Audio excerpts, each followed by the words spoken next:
Welcome back to Gold Derby. I'm Christopher Rosen, joined by Joyce Singh. Joyce, how is your Christmas? I don't know because it's still 6 days away while we're doing this. The magic of pre-records. We're closing the year with a mailbag episode that we're pre-taping because it's the holiday week. So I don't know what Santa brought or anything, but hopefully it was great. What do you think Santa brought you? It's physical media, probably. Santa got me an early present, Clue on 4K from Shout Factory. Clue. Yeah, see, Joyce got to get on the physical media. I love Clue. Like when I first watched that, it was in the dark when I was a child and I was Mhm. scared. Oh, I watched it a lot when I was a kid. It's great. It was so much fun. And just a great movie.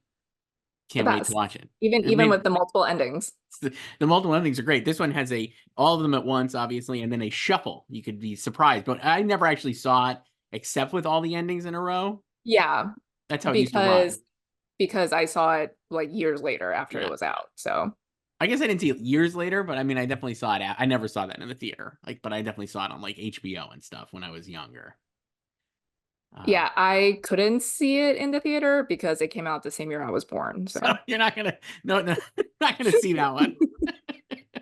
But no, so we have nothing but emails here. So it's great. I feel like the season is kind of slowing down here as we get to the end of the year anyway. So there won't be that many ebbs and flows, that's what you between. think. We don't know what's going to happen We don't. in the We don't next know. 9 days. And then when we come back in January, just nothing but shows, as we've talked about. Too many shows, probably. Too many. Uh Creative Arts Emmys, Golden Globes, Emmys, Critics Choice Awards, Oscar SAG nominations, nominations, SAG nominations. So we'll BAFTA do long list. we'll do all our prediction episodes in January, I guess. But for mailbag choice, we're starting. People emailed us all year. We're so thankful for the emails at slugfest@goldderby.com. I'm You know starting what with we a should do maybe next year? I don't know if we can do this like live right now, yeah, but since people love to rank their top 10 movies and shit, yeah. we should rank our top 10 questions. We can't do that now, but that's great. I We can know, like definitely it's, we or and our maybe we could do it like in January, our yeah, first step back. yeah.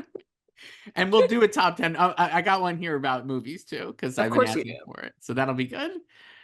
This one is from our old pal Shar, who comments on the YouTube a lot and is a huge NSYNC fan. And I had this one saved because I just wanted to just have an enjoyable time to read it. Hi, Joyce and Chris.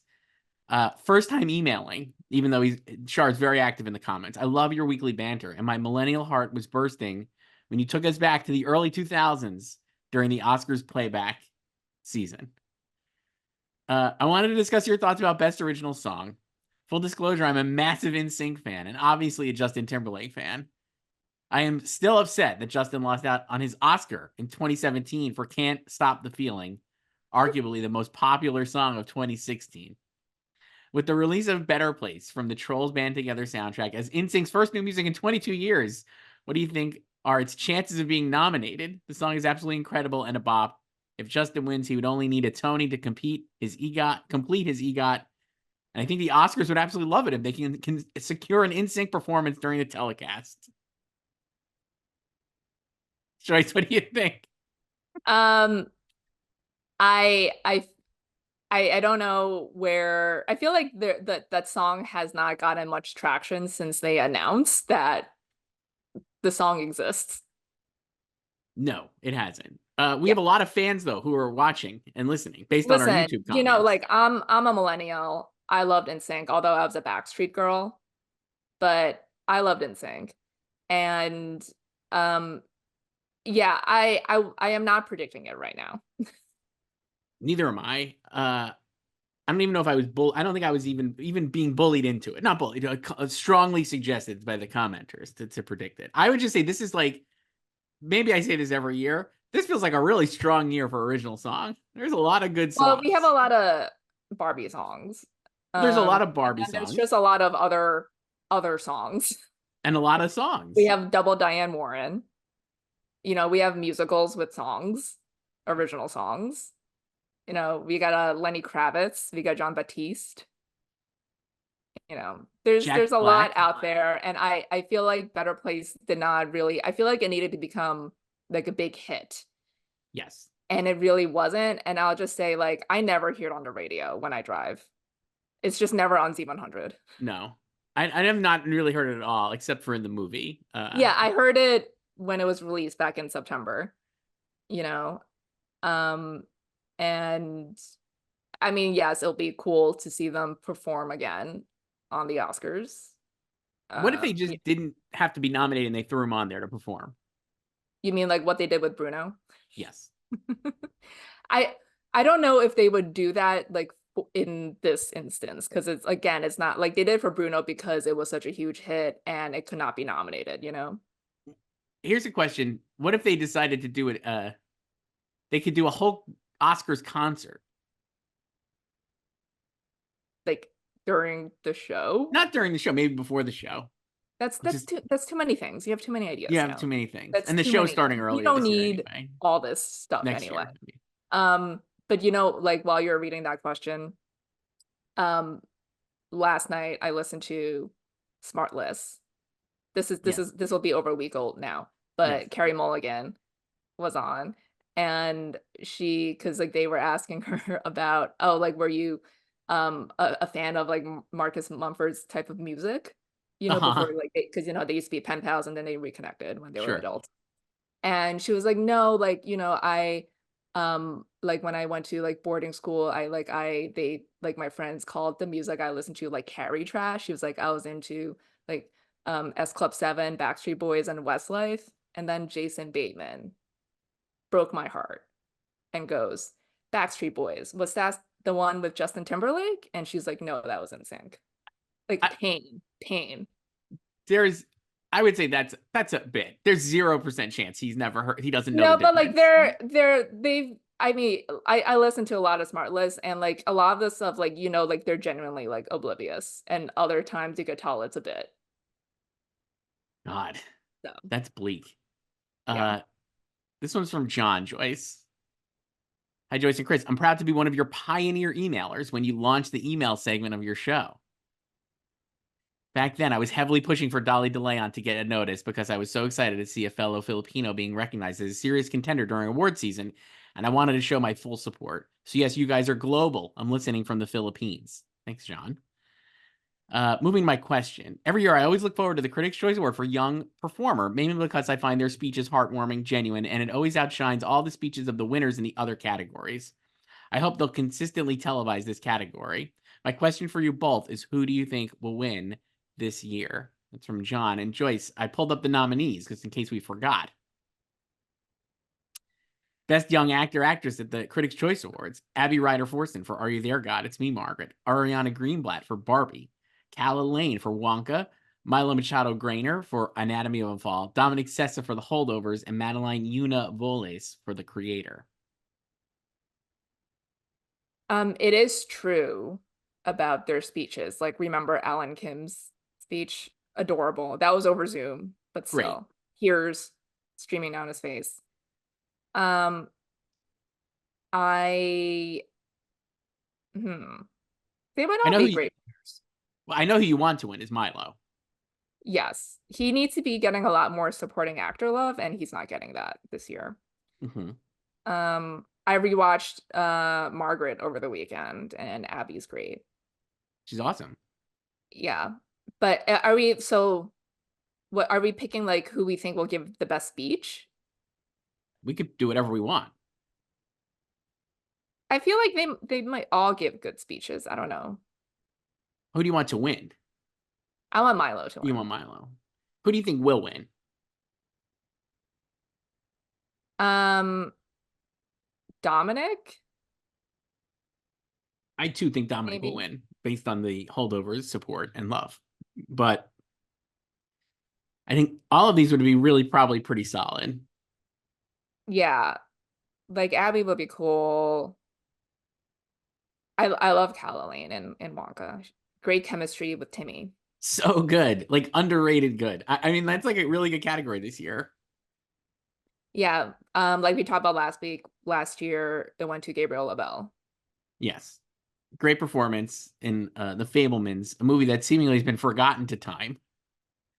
I was so it's so weird to see Golden Globes ads on CBS, but Hmm. they exist now. And Sure. so they were just showing, highlights from this past ceremony. And it was just like, remember when the Fablemans won picture and director? I feel like we'll go down that last year we did Fableman's Dirty and Babylon Dirty. That's my big takeaway. I feel like those movies will both age really well in the though maybe not because nobody remembers they exist. But I think they're both great movies. All-time classics from all-time filmmakers. Um, yeah, it's been 1 year since both. So along those lines, Joyce, here's a little homework for us that we'll do on the fly. Hi, Joyce and Chris. I'm Carlos, and my question is not about the Oscars. I'm just curious about your favorite movies from some of the most acclaimed directors in the history of cinema. Here is a list. You can go through them one by one so you don't miss any of them. I will put my favorites in brackets. You don't need to read that, Chris. What if I did though, Carlos? First up is Steven Spielberg. Carlos picked Jurassic Park. What's your Well, you favorite? know mine is SPR, Saving Private So Ryan. Saving Private Ryan is yours. I think I would probably go. I mean, Jurassic Park is not. It's tough. He's had so many good movies. I guess I'll pick something that's not Jurassic Park and not Saving Private Ryan. I guess mine would probably. I'll say Catch Me If You Can because it's the one I actually love watching the most.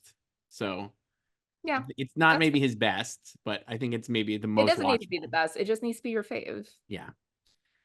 Martin Scorsese. Oh, easy, Departed.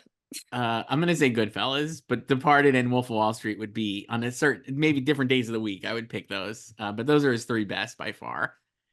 David Fincher, Joyce. Oh God. Zodiac.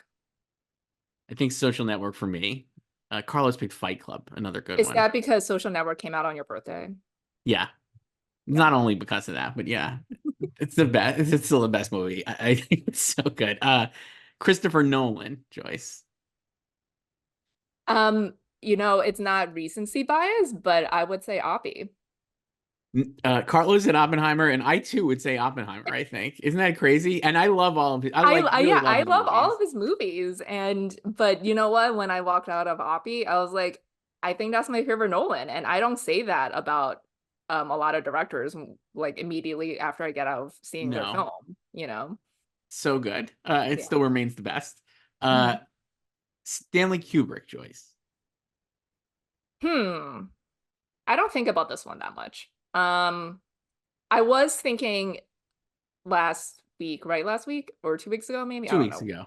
ago. After Ryan O'Neal died about Barry Lyndon. Hmm. Great film. I've only seen that once. It's kind of long. Yeah, Um, maybe that. that's good. Carlos picked Yeah. Paths of Glory. Okay. I'm sure a lot of people listening would say like 2001. I'm gonna go Full Metal Jacket, because that was like my first Kubrick movie, probably, as weird as that maybe is, just based on the era and the time. And I just really liked it. Uh, Billy Wilder, The Apartment. same. Basic So bitch. so obvious, it's so Yeah. good. Francis Ford Coppola, Joyce. Um, I mean, I'm not like a huge Godfather person, but I do like the first two Hmm. a lot. I do like Apocalypse Now. It's a great movie. He's made some Um, great movies, and then but also I Jack. think the first um Coppola movie I saw was actually The Rainmaker. Wow, nice. Mine might have been Jack, I think, or The Outsiders. Probably The Outsiders, actually. Mhm. Uh, Um, I feel like I saw all of those like around the same time. mhm. So yeah, I don't know because I don't like I think I like a lot of his movies, but I don't know if I've ever decided that like this one is like my favorite of his.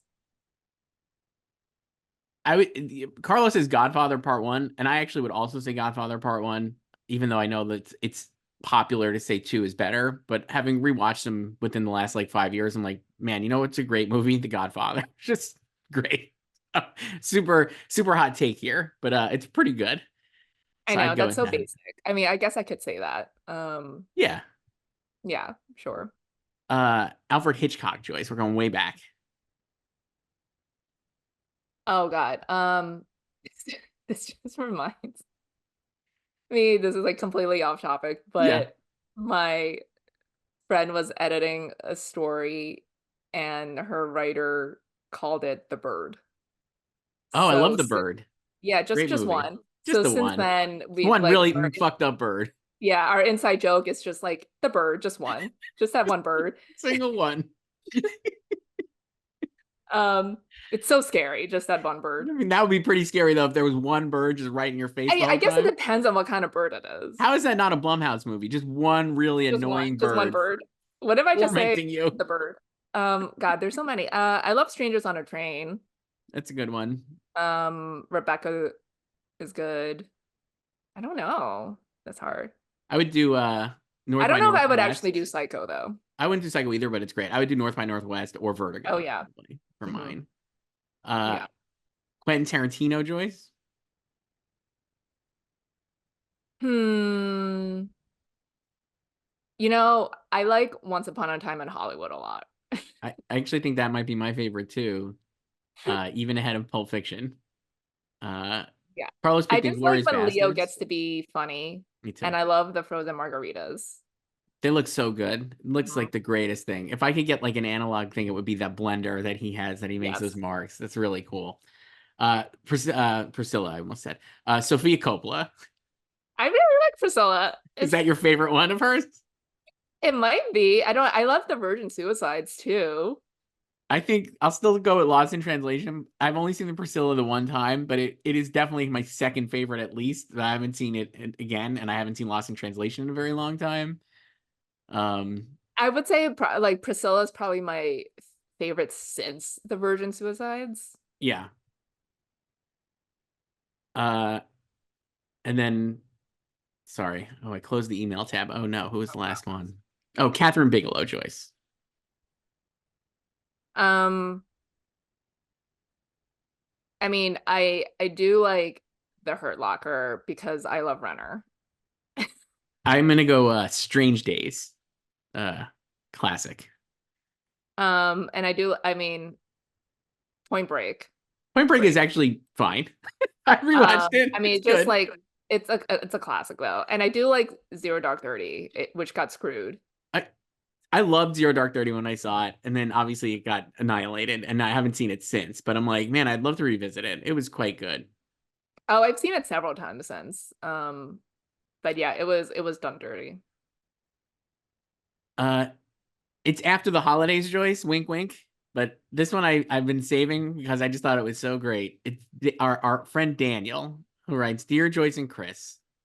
I messaged once before telling you that I listened to your podcast to make my time at the gym more interesting, and that doing so messed up my workout because you're too entertaining. And in true Joyce style, I was put down. Quote, sorry for interrupting your reps. Months have gone by, and you're both still messing up the exercise part of my life. Thank you. I love it. As Christmas approaches, or has just passed, and given that you've hinted at Christmas films at the Oscars in the context of your excellent discussion of the holdovers, I was wondering who would you hand out the top 8 prizes to in a Christmas Oscars? I know Chris gets a lot of very long emails and it's hard to read the entire thing, so I'll break here at the question and I'll be fascinated to hear your answers. Thanks for your wonderful podcast. You make my world better. That's from Daniel. Now, Daniel has Better. his list, which I'll read as we do it. Uh, and I'll read it in the order he did. So we start with Best Supporting Actor in a Christmas Movie, Joyce. I'll give you Daniel's answer, and then we can discuss who we would pick. Daniel went with Alan Rickman in Die Hard. We're counting Die Hard as a Christmas movie. Die Hard is a Christmas movie. Bill Simmons is on Twitter still trying to pretend it's not. That is the stupidest hill It's a to die Christmas movie. on. I mean, I cannot believe it. It is clearly a Christmas movie. Uh, so he has Alan Rickman for Die Hard. A great performance and a great pick. A great performance, and he could also qualify for Love Actually too. A lot of people can qualify for Love Sure. Actually. Bill Nye, Yeah. you know. Bill Nye I would put over Rickman for Love Actually. Yeah, same. I mean it's so obvious, but I would do like Joe Pesci from Home Alone. Damn, I was gonna say Joe Pesci from Home Alone too. We've been watching it endlessly. I watch He it is again because I watch it every year, obviously, like millions of other people do. he is so funny. It is truly doing Goodfellas and Home Alone. It's the I best mean, what a thing. year, 1990. Oh God, Goodfellas not in the same year. The biggest star on earth. He's so funny in it, like truly funny. It's really great.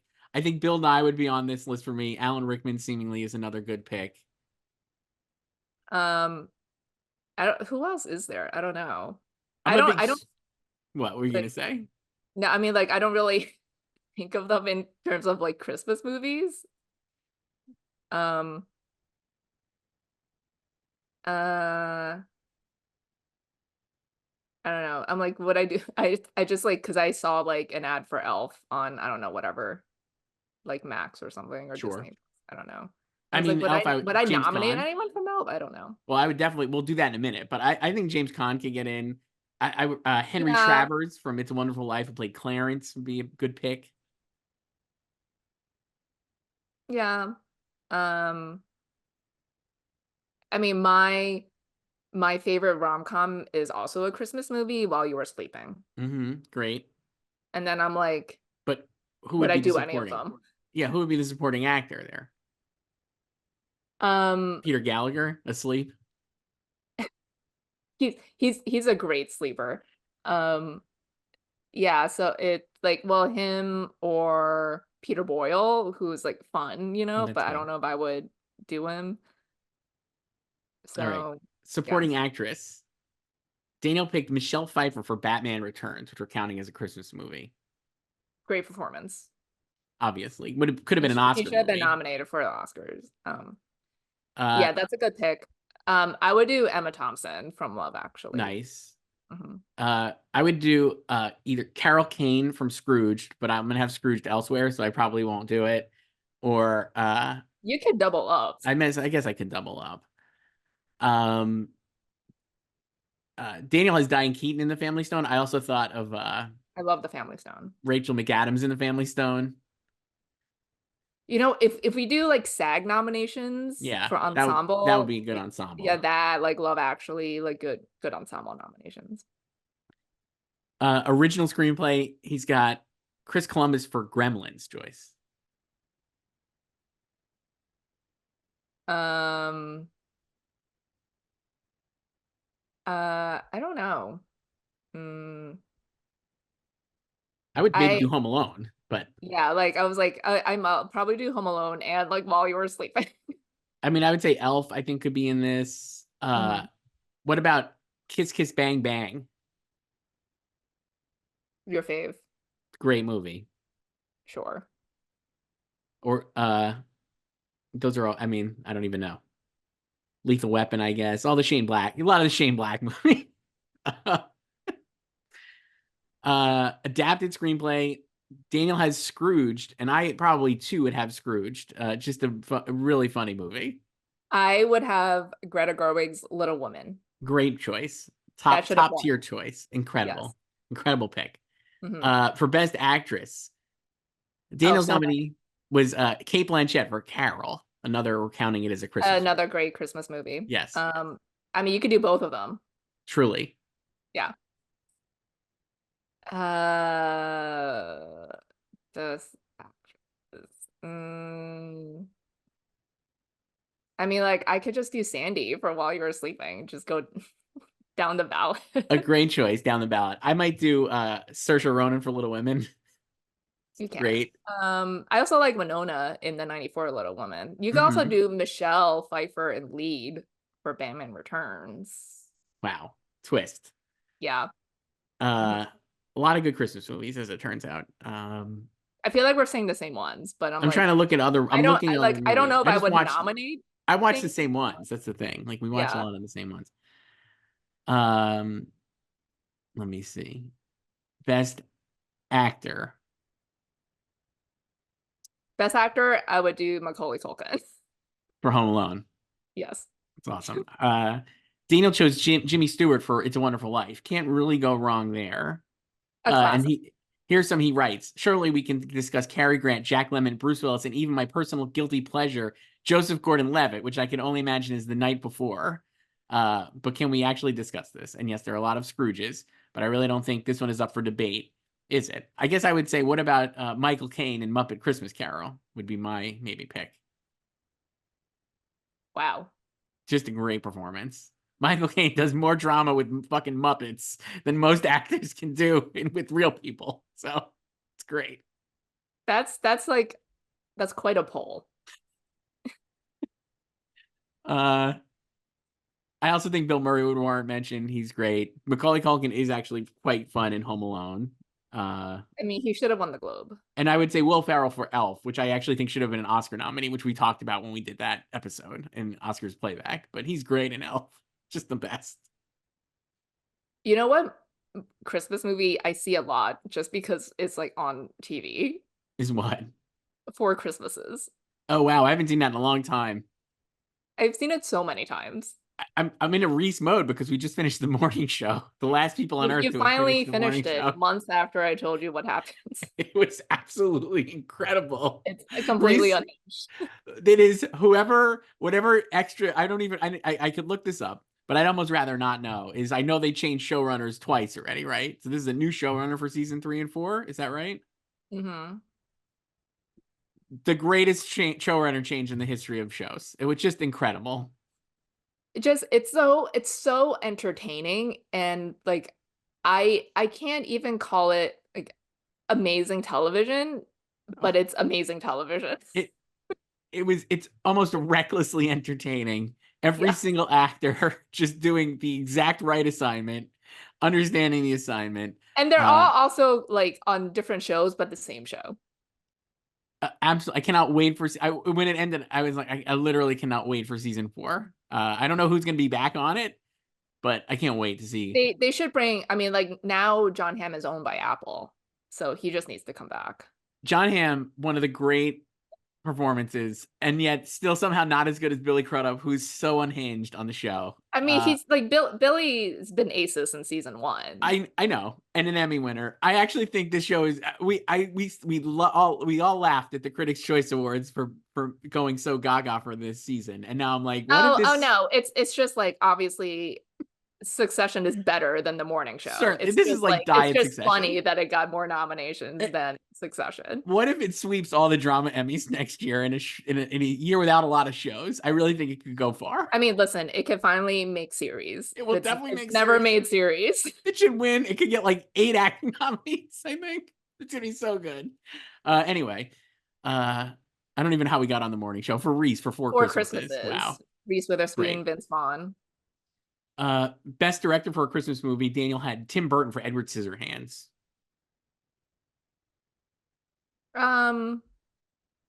Sure. I mean, maybe we could go Todd Haynes for Carol since he's never won an Oscar. Yeah, and he's never even been nominated for director. So let's give him a Christmas Oscar for Carol. And then Best Picture. What's the best Christmas movie? Daniel picks The Bishop's Wife. I'm awarding this based on Best Christmas Film. It has it all. It's not maudlin. It has an angel, a plot driven by the complexity of love and family, Christmas trees, ice skating. What's missing? What would win Best Picture? Best at your Christmas Oscars. Well, this is like what I would vote for. Sure. You just gonna go down the ballot with Home Alone or while you're asleep? I think I would vote for Home Alone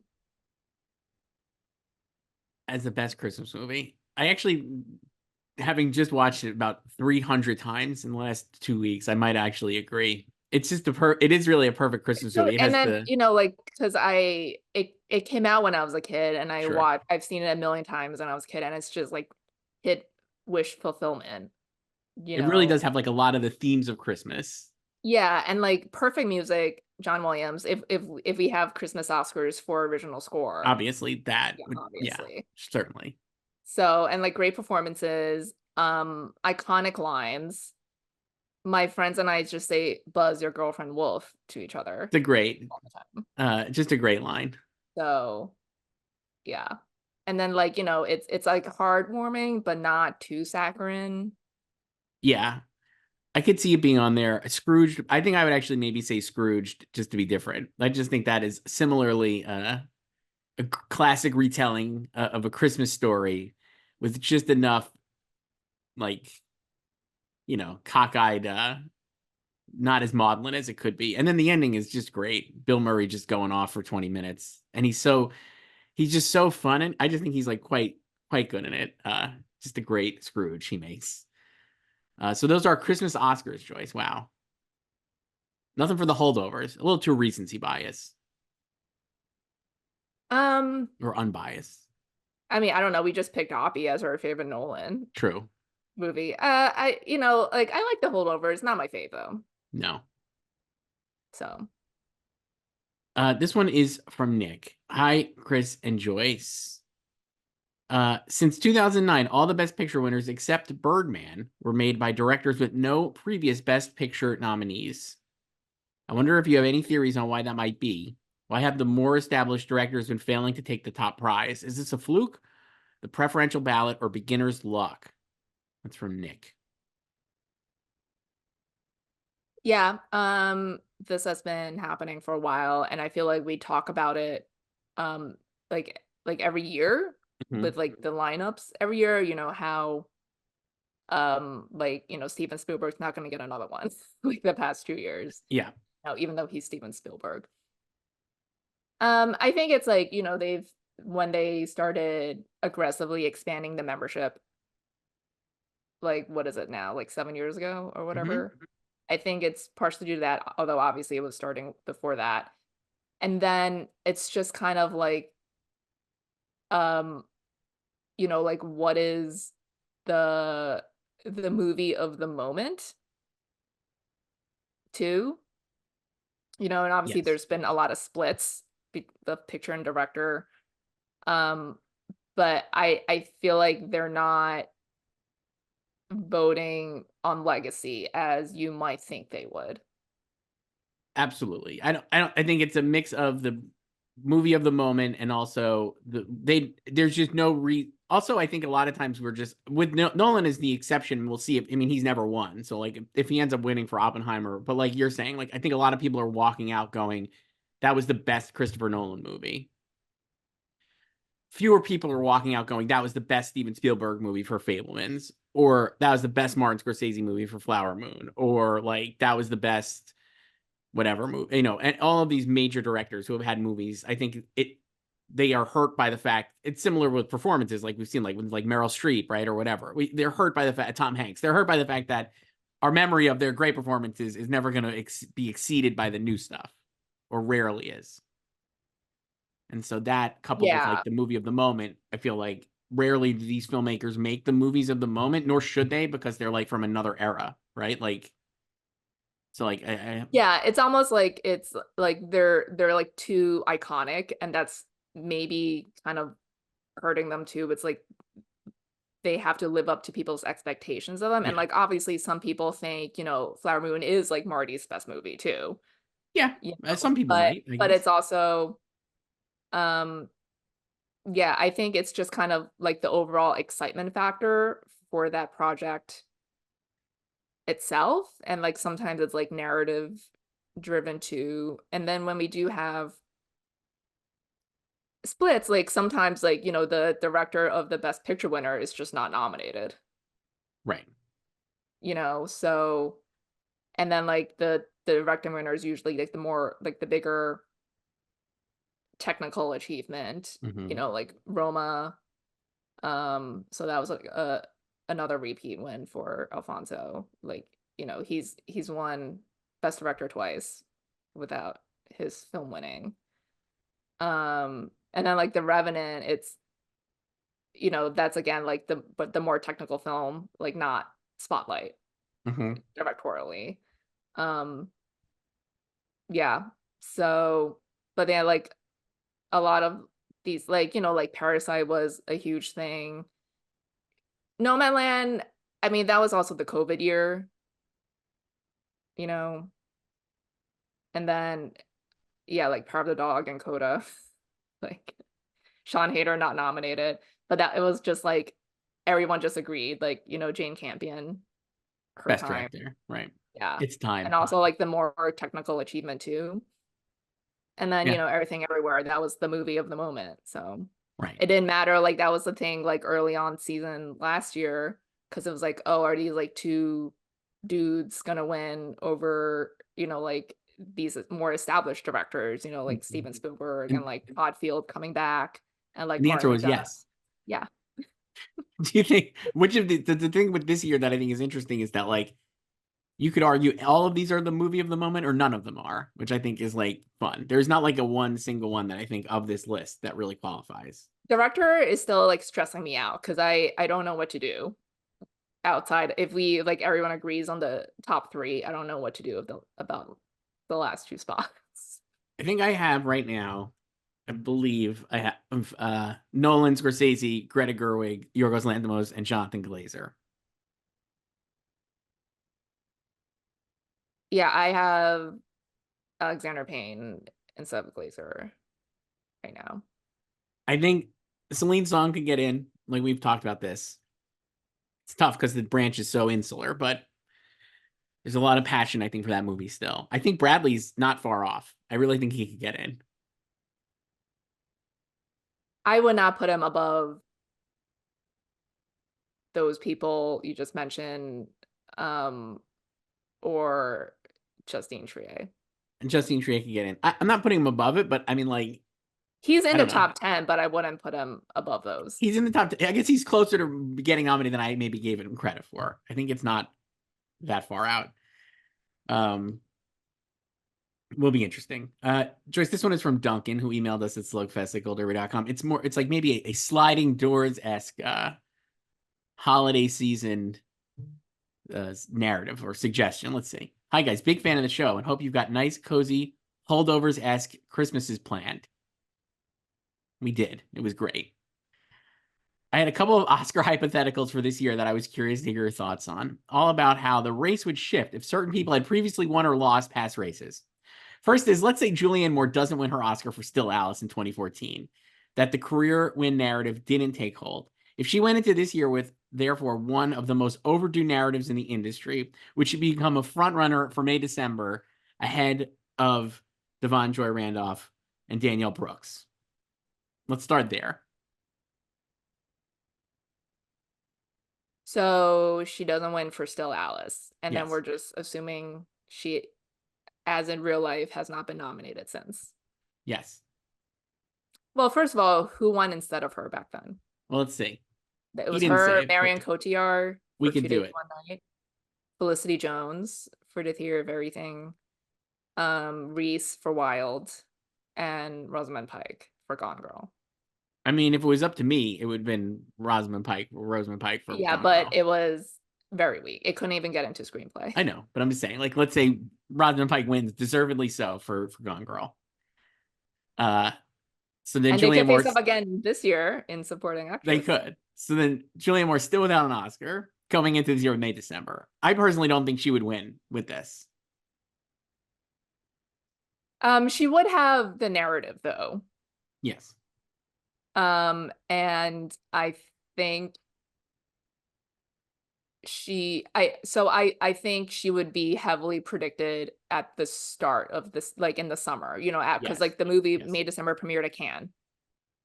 And it got like good enough reviews, not too hyperbolic, which I think was good for it now when Yes. people are watching it and loving it. So I do think she would have been predicted to win. I think it'll be like she and the Color Purple ladies, as they were in real life, the Color Purple ladies would have been popular picks to win. Yes. And then Yes. like Emily Blunt coming in after Oppie opens. Because like I don't think Davine really came in. She might have been like flirting in like the fifth spot or something over the summer, but I don't think she really came in until the fall. And especially after Lily left. Yes. Um, so I do think Julianne would have been heavily predicted like Right. early in the season. And then are we just assuming everything else like the other contenders played out the same way. I think so. So, um, I don't think Davine would be sweeping critics awards as she Too is much. currently. Um, she has probably won a lot more in the 9 days between recording and this publishing. But as of this recording, she has not lost a supporting actress Mm-hmm. critics award. She's lost the gender neutral awards, Yes. but not supporting actress. And I Correct. kind of feel like maybe now people are like afraid to go against a grain. It's like it's really weird because I feel like it's like she's great in the movie, but I also feel like it's rubber stamping because like people see her But winning, so they feel like they need to vote for her too. And it's mm-hmm. like this is my whole thing. It's like there are tons of other great performances out there, and you cannot convince me that every critic across the country Thinks this is the best agrees. one. Yeah, I think there's like what, like 20 groups that have announced now. There's And probably like 20 more es- at least. especially in this category where there's like Yes, which is so open. 7 or And you can 8 like, people. yeah, like Rachel McAdams is literally the only person right now who's won an award in that category, and that's only because LA does double winners, Mm-hmm. you know? So it's like, yeah, like you could give more to Rachel too. Like she's there. You could give it to Julianne too. But anyway, so I don't think Davon would be sweeping like she is now because I think like Julianne might win some. Yeah. I think that's right. I think it would if she was had not won, I would say the thing I would say is I still think Julianne Moore's like could not get she might not get nominated at the Oscars right now, right? Like I have her in, you have her in, and I think she's in the top 5 in the odds, but it's like possible that she gets knocked off. And I think she would absolutely be getting in without question if she had not won previously. That would be my how far I would take it. I don't know if she would have enough to win, but I think she would automatically be in the top 3.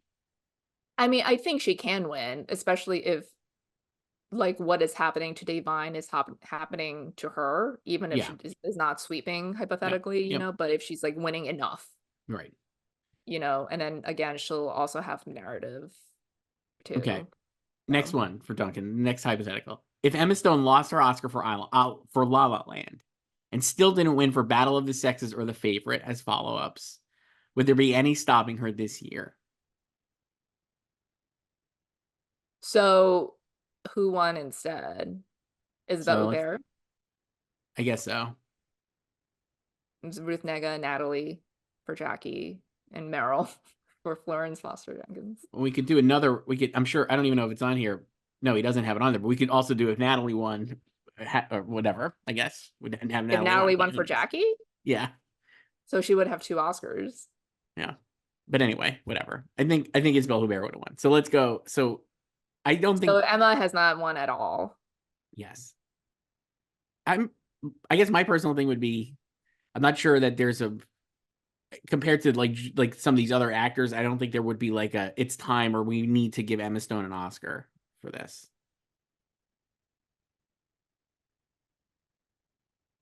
I kind of feel like if she hadn't won for La La Land, she probably would have won for The Favorite, maybe. Maybe. Because it was because like when she won for La La Land, it wasn't like because the movie was so big, but it was just like her time, Right.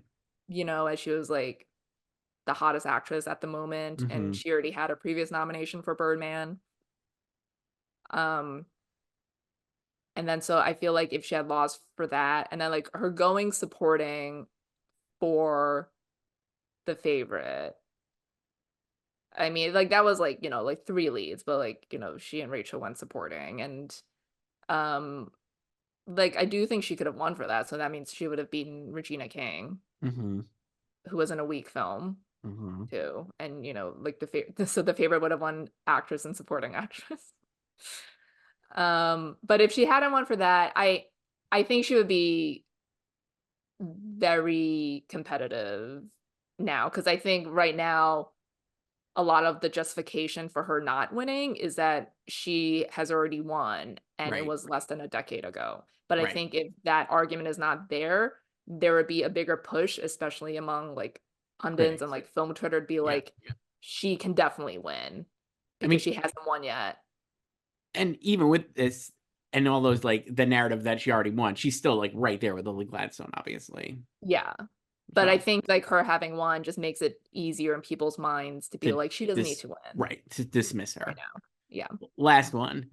You know I'm gonna love this one. If Bradley Cooper won his deserved 2018 Best Actor Oscar, then this year would he still be perceived as a default frontrunner, or would the narrative then lean toward Murphy or Giamatti?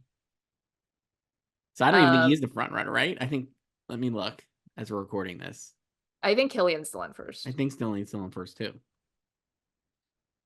No, if he had won for A Star Is Born, he would not be seen because I think he's only seen as the frontrunner now because he did not win for A Star Is I Born. think that's true. He's second place behind Killian. If he had won already, would he be lower down the list? I think he would still get nominated because it's Definitely. like classic bait. Yeah. But I don't think people would be predicting him so much Mm-hmm. to win or predicting him to win again so soon because he Right. just won 5 years ago. Right. So yeah, I'm like, like the same thing could happen to him this year that happened to him last time. He's up against this huge fan favorite blockbuster that's closing in on $1 billion at the box office that stars Rami Malek. It's a biopic about a famous figure, Would be and he's playing a musician too. The only difference is like he's playing a real person this time, and like prosthetics and everything. So, pretty but I mean, I think this time, like, I currently don't have him in getting into director. And I also don't have Maestro in screenplay. Like he got screenplay last time right. for A Star Is Born. So he might be even like nomination wise weaker this time than last time. Let me see here. This one is from our pal Seb. Emailed us at slugfest@goldderby.com. Hey, Joyce and Chris, it's me again. With the wink emoji. Emily Blunt is currently a contender for Best Supporting Actress for Oppenheimer, and I really liked her performance in it, but I did not necessarily love it. But I would love for her to finally get a long overdue Oscar nomination. She should have been nominated for A Quiet Place, for which she actually won a SAG award, in supporting LOL, but that was a great win. I think she will get the Oscar nomination, but it seems there is not really passion behind her, so she is just hanging in there. I can see her getting one snub before finally landing the Oscar nomination. I don't know why, but I think she could be snubbed at SAG, even though the movie is an early release year, early year release, which SAG loves. What do you think? If she'll get snubbed at SAG, Yeah, um, I I don't think she'll get snubbed at SAG because they're just so broad and mainstream, and obviously she's won before, and it was such a big hit and was an early release. I can maybe see her getting snubbed at BAFTA if she is not top three, yeah. because I don't think she would be a jury pick. I think I mean, I would actually, if you had asked me to wager on that, I would wager on that actually happening. I think she won't get into BAFTA. But I can see her being top three just because Oppie is so big, Yeah, and like they yeah, have nominated her before, so like she was nominated for Devils Wear Prada, um, and Girl on the Train. right. So and then yeah, like we expect Oppie to be huge, so I think she could be top three Mm-hmm. there. But I think if she's not top three, she'll miss that. Um, but I think like she is okay for the Oscar nomination because I just the way that category is unfurling right now, like a lot of open spots, and I think she'll just be, coattailing on Oppie being such a strong film. Right. So I think she'll get in. I don't think she'll win, and I mean, like at this point, Devon is sweeping everything, so she probably won't win any, like not even Yeah. like a regional critics award. So Yeah. This one is from Kia. Hi, Joyce and Chris. Thank you so much for the amazing shows. They are so fun to watch. Thanks also for representing both ends of the spectrum, the stoic and the reactionary of award watchers. You two are truly the Warren Buffett and Sam Bankman-Fried of award season Wow. speculation. I won't say who's who. Hard to imagine who would be who in that. I can't figure it out based on the earlier part. Such a Uh, mis. my question is, if we could only hand out one Oscar this year, which category would you pick and who would you give it to? You just have one Oscar to give out in any category, Joyce. What would it be? I don't know. In any category. Hmm. I feel like I need to look at I know. all my predictions. Any category. Uh,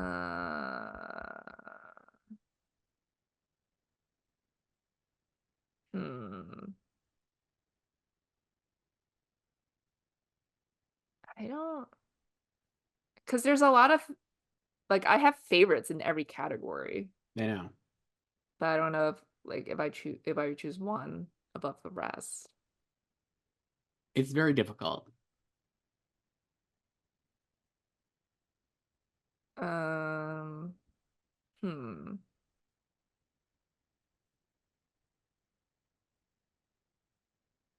Normally, I'm like inclined to go to the writing categories first because Sure. those are my favorites, but I don't even know who I would pick from these. I mean, I feel like you're a big May December person. I am. Should I just do May December for original I screenplay? mean, Sammy Birch represent.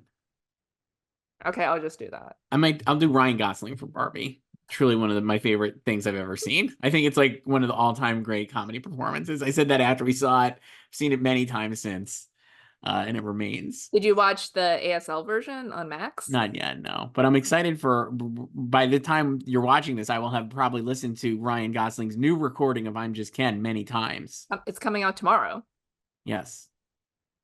Uh, this one is from Alex Joyce. Along those lines, hi Joyce and Chris. I'm a huge fan. I'm emailing because Chris keeps asking for someone to ask about his best movies of the Oh year yeah, you list. need to be prompted. You just can't offer it yourself for some reason. Actually, right. So fulfilling Chris's wish, Joyce. I know you don't actually rank things, but if you want to tell us your favorites, that would be nice too. Well, Well, you thank you already for have. asking. I couldn't. Open your notes app. It's not. It's very uncouth to actually have to do it yourself. So I'm gonna pull up my. I have it on Letterbox, Joyce. You're gonna is this your top 12? Because they've been asking for a top 12. I could do top 12. I don't. That's fine. So I'm gonna do reverse order based on that. 12 I have is Are You There, God? It's Me, Margaret. This is what I have on my list right now. Could change. All of this is subject to change. 11 May December. Great movie. Now the top 10. No Hard Feelings at 10. It's delightful. Well, funniest movies the whole year. Seen it twice. Still funny. 9 was Priscilla. Great movie. Then American Fiction at number 8. I have Bottoms at number 7. Just a classic Chris movie. This year's Do Revenge. Leave the World Behind at number 6. Absolutely fucking loved it so much. Watch it twice in the same day. Mission Impossible: Dead Reckoning at number 5. Ben Affleck's great movie Air at number 4. Saltburn at number 3. Barbie at 2 and Oppenheimer at 1. Just gonna go right there. That's it. Okay. What were your? I know you don't rank them, but what were your faves? I know May December is Um, definitely one of yours. well, my number one of the year would be Oppie. Okay, great. So Again, we have the based in same number one. That's great. yeah. That's awesome. And then I love May December, Air. What else did I like? Um, American Fiction, I enjoyed.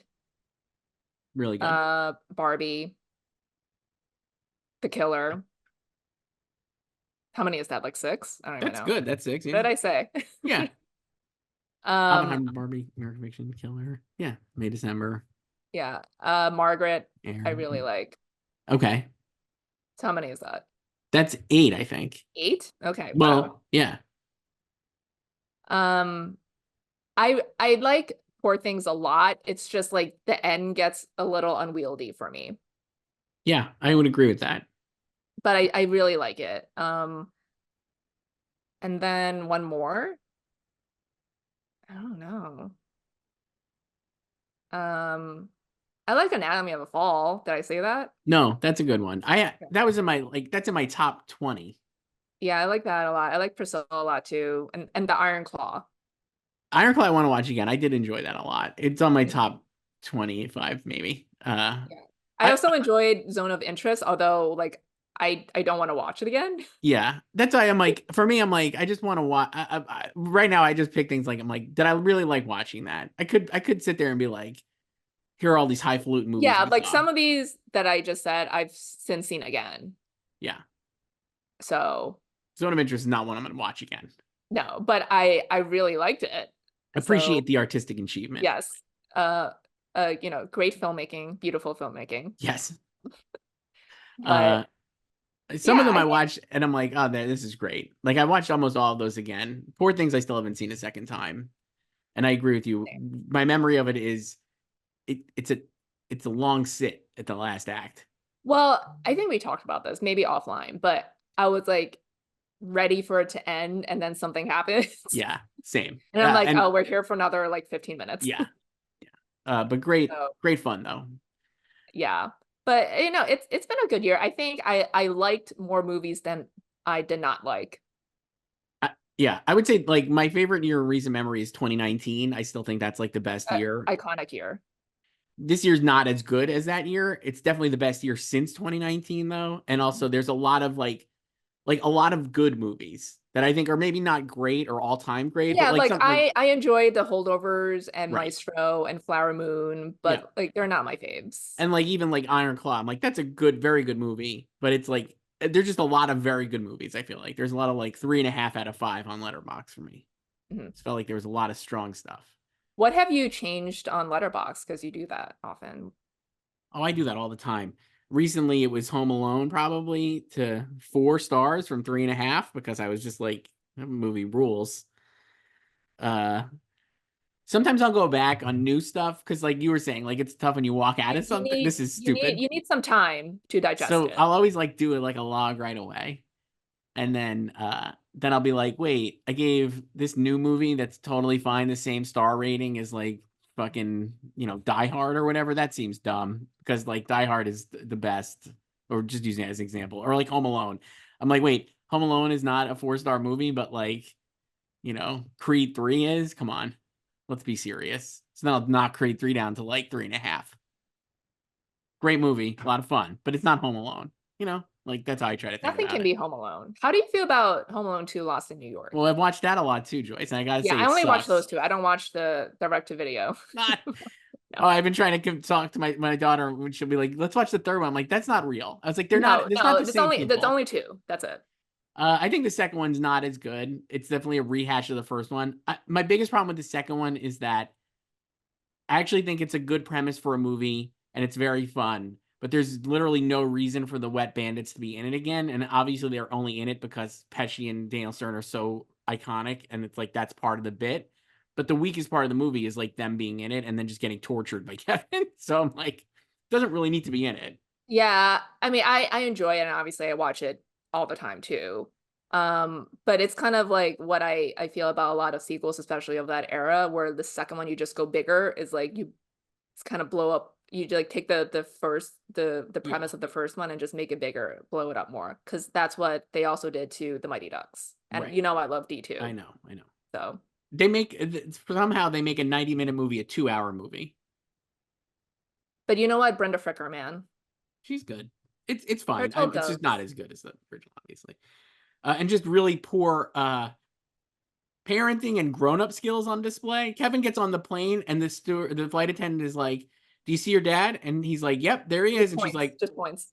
"Great, that's fine. Fuck off. Go ahead, kid." It's Not it's just a different time. don't go up to the man and say, "Sir, sister, kid." I No, mean, I know it's pre 9/11, obviously, and airline security is just a lot different. But man, he just is like, "I don't have a ticket. It fell on the floor." And they're like, "Get on the plane, kid." it's fine. We don't need to look you up or anything. So The parents being like, "Got everybody on the plane. We're not going to think to even look for another kid. He's the smallest one. I'm sure he'll be able to get on the fine. if No you already problem." left him Home Alone once.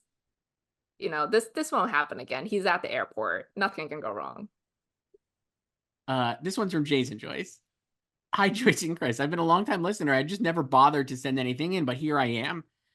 Who would Leonardo DiCaprio put on ballot for Best Actor this year? He knows he's not going to win, but would he vote for himself out of principle, or would he vote for Bradley or Cillian Murphy? And that's a hurtful. Are we talking about nomination or for the win? Oh no! Since Joyce, I put him back in my predictions. Well, yeah, because you only did not have him in because of your bet with David Ehrlich. Right, out of pride. So I put him back in. Though I will say David Ehrlich texted me unprompted a couple weeks ago. I was like, I think I'm feeling like you might win the bet. And then I was like, I don't think I am because wait, so who does he have in his top 5? I assume he was thinking maybe like Rustin would make it in. I'm sure everybody has the same 4 with like Jeffrey, Cillian, Paul Giamatti, and Bradley. But I think Leo's going to get in too. So yeah, like that's the consensus 5 at this point. Yeah. And Rustin's just like weak. Yeah.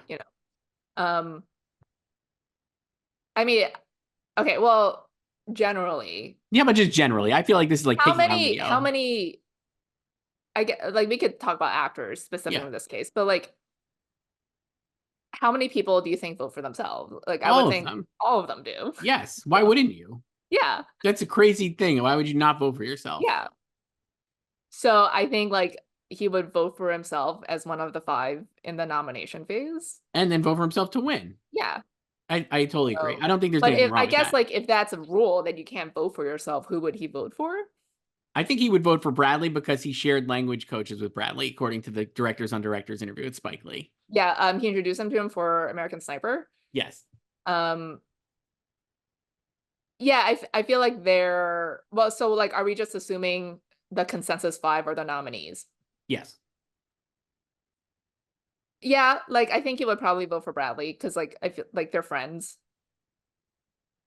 They run in similar circles. Right.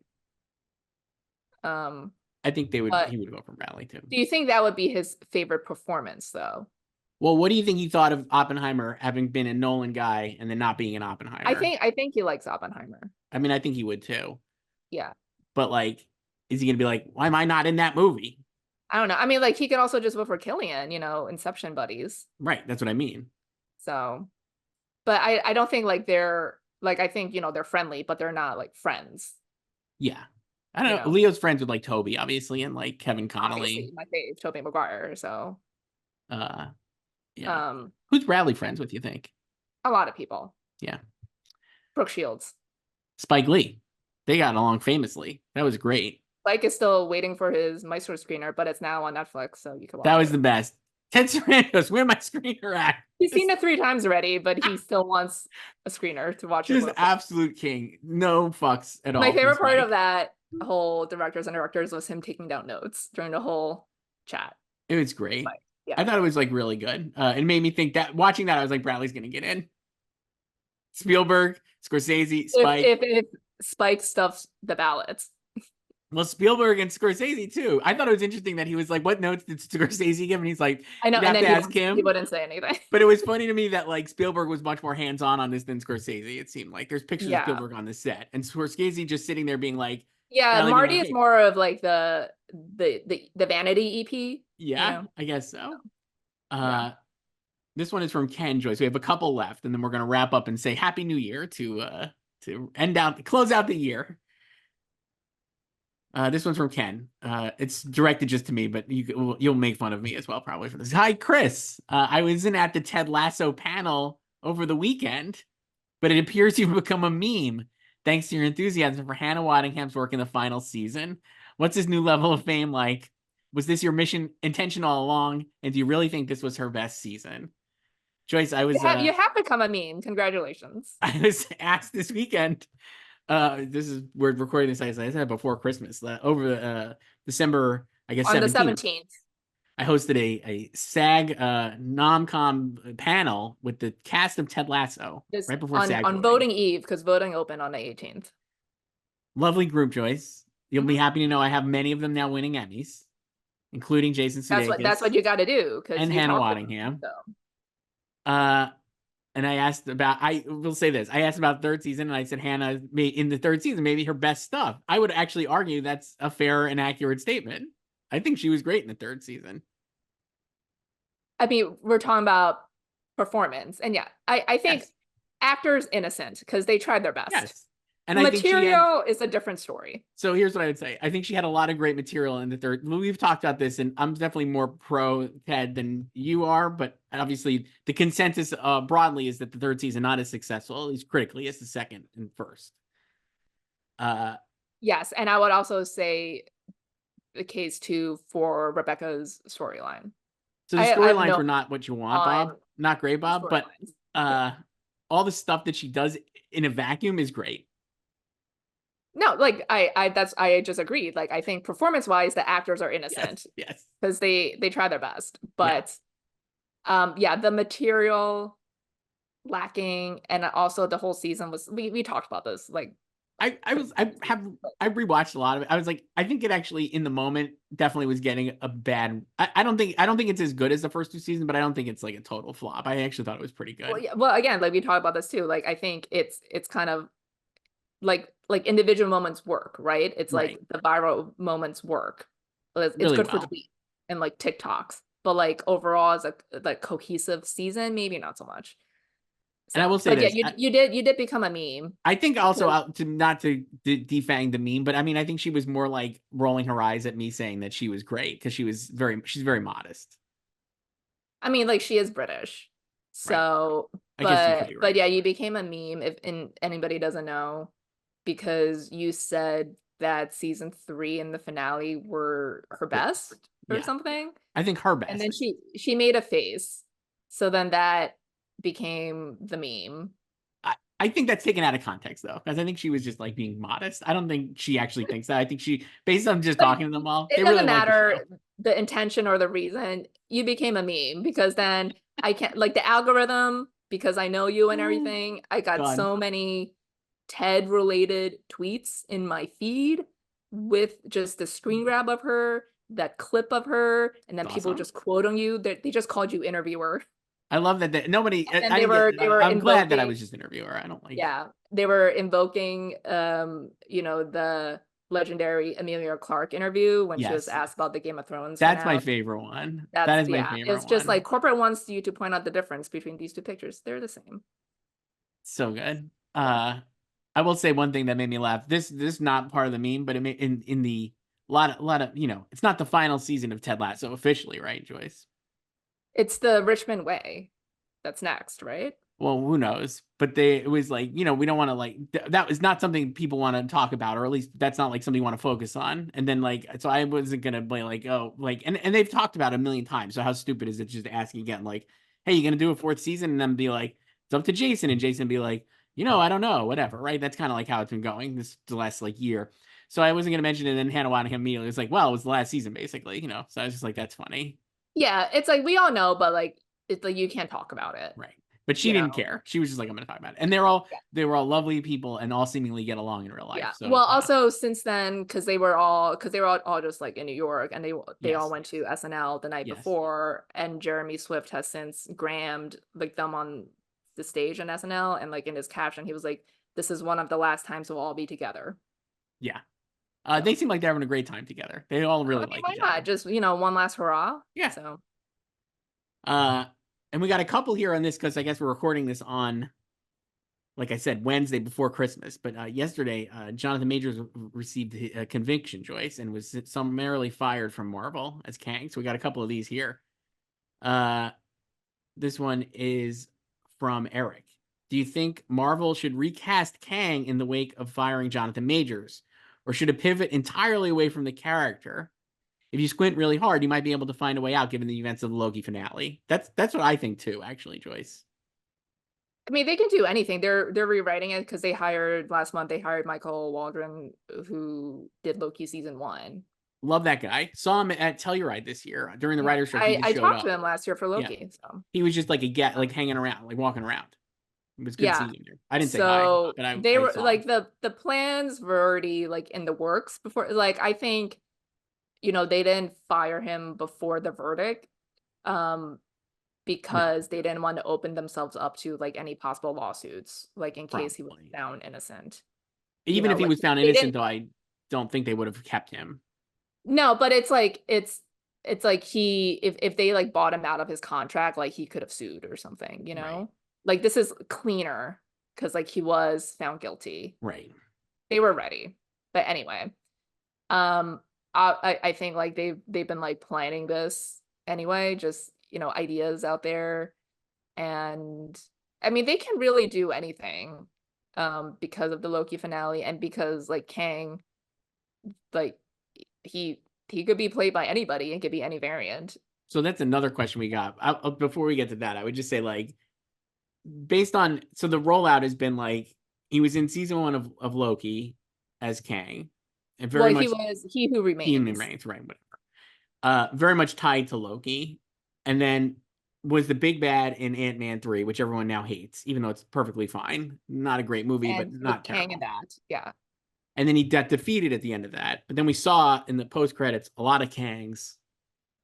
Yes, and then also it teed up season 2 of Loki, Victor Timely, another variant, and that's who was in Loki season 2, who gets turned into spaghetti. Multiple times. Very Yeah. cathartic, I think. And then So they could be done with him. it ends, but there's like lines they added in, whether through ADR or whatever, where I forget it's like Owen Wilson and woman named uh who plays I forget her name.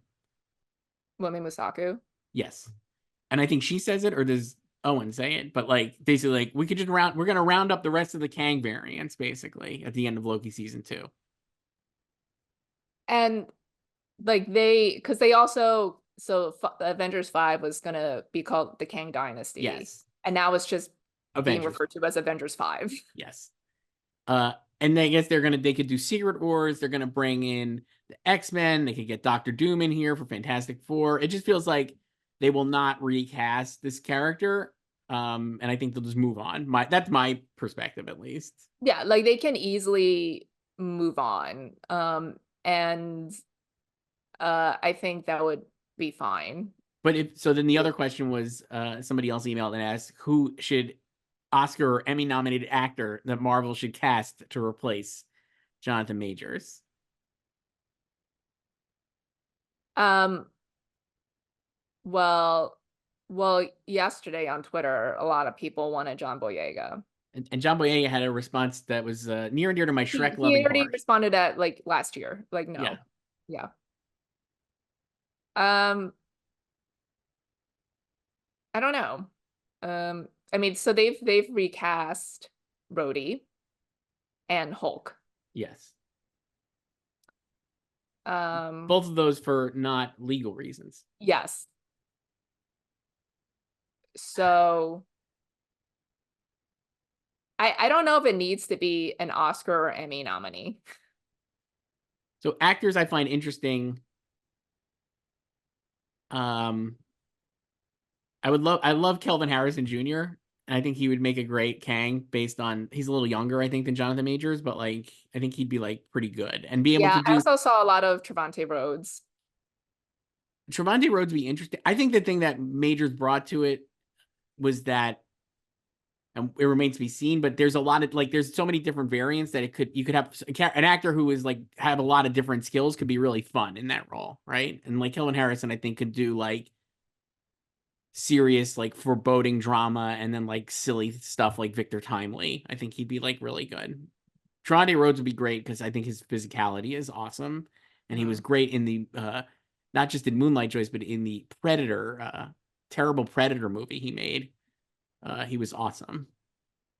I think like even if they do recast, like he won't be like the big bad anymore. And No, they'll move away. And like also they set up a lot of stuff and they set up Young Avengers and the Marvels. Remember the Marvels? Marvels was pretty good. I'm gonna I go like the down and Marvels. saying It I think got that's way done better than dirty. people said. I would Yeah. say. But yeah, it, and Marvel's going through it right now too. So I could see them just kind of changing. I mean, they're changing a lot anyway, but I can see them just changing things wholesale for 5 and 6. like they've already been pushed back also because of strikes anyway, I so they think have they could do a time. lot of different things. Do you think they'll bring back any like the Eternal stuff? No, I mean, Which it's funny because people every time a Marvel movie comes out, people are like, no one's talked about that thing sticking out of the ocean from the Eternals. not even the Eternals care about that, I don't think, at this point. No, and yeah, like they've just like they've done too much. Like they've introduced too many new characters, and they have not gone back to any of them. Like we've talked about this. It feels like a You know, lot of wheel like who spin. knows This is when we're yeah. gonna see these people again. I think this will be a great way to reset. And I think between the delays and everything, and we'll see what Deadpool does next year, and that's the only Marvel movie. And then, Yeah, and like now they're also basically reshooting all of Cap 4, you wow, is know? that real? I didn't even know that. Yeah, because they got a new screenwriter and everything, and they were basically like almost done. Wow. So Joyce, you know this stuff. You follow the I love tweets on that. Marvel. Yeah, Yeah. no, the Marvel's good. Mhm. Joyce, that's it. That's the last email from our year-end mailbag episode. If I didn't read one of your emails, then sorry about that. And we'll But see that's you. it for 2023, and then in 2024 we'll rank our favorite Yeah, we're gonna questions. rank our favorite emailers and our favorite emailers.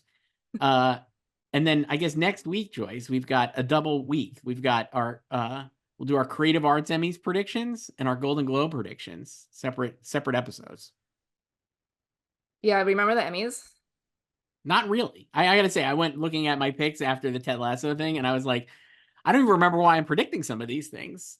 Well, did you look at both the main show and Creative Arts? Because we have Yes. to do Creative Arts first. No, I know. I looked at both. I will say for the main show, I now have a beef sweep. I just have beef winning every acting category. I have Because you four talked to acting. Maria Bello. I did talk to Maria Bello.